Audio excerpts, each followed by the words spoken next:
महाराष्ट्रात आज दहीहंडीचा उत्साह। हंड्या फोडण्यासाठी गोविंदा पथक सज्ज। विधानसभेच्या तोंडावर राजकारण्यांकडून बक्षिसांची लयलूट।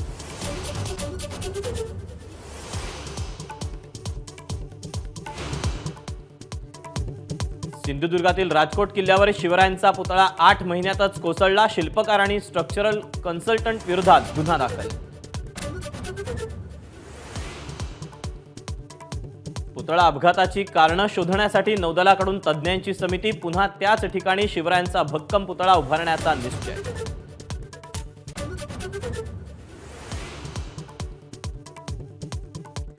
काँग्रेसचं आज राज्यभर आंदोलन। राजकोट किल्ल्यावरील शिवरायांच्या पुतळ्याच्या कामात भ्रष्टाचार झाल्याचा आरोप।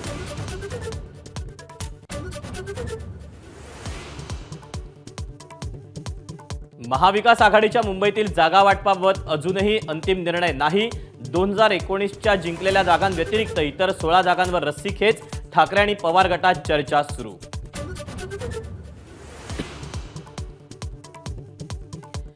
भाजपच्या मदतीसाठी राष्ट्रीय स्वयंसेवक संघ सरसावला। विधानसभा मतदारसंघात समन्वयकांची नियुक्ती।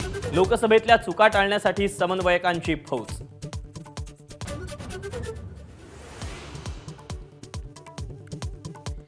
एसटी कर्मचाऱ्यांचा 3 सप्टेंबर पासून आंदोलनाचा इशारा।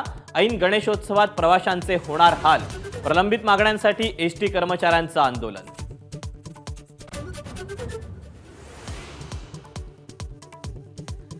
पश्चिम रेल्वेवर आजपासून 6 ऑक्टोबर पर्यंत पॉवर ब्लॉक। गोरेगाव ते कांदिवली दरम्यान 6व्या मार्गिकेचं काम। 600 ते 700 फेऱ्या रद्द। प्रवाशांचे हाल। टीबीचं निदान करणं आता आणखी सोपं आणि स्वस्त।